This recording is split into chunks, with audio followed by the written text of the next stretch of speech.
Okay, I'm going to change the rotors, the front brake rotors, on the Yamaha Roadstar, model year 2000.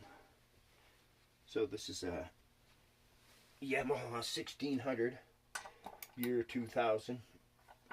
These are 6mm bolts. Gonna loosen all of them off first. They're not that tight. I'd say they're probably 15 or 20 pounds. If they would be that much. I'm not certain. 30 pounds. I don't know. When I put them back on, whoops.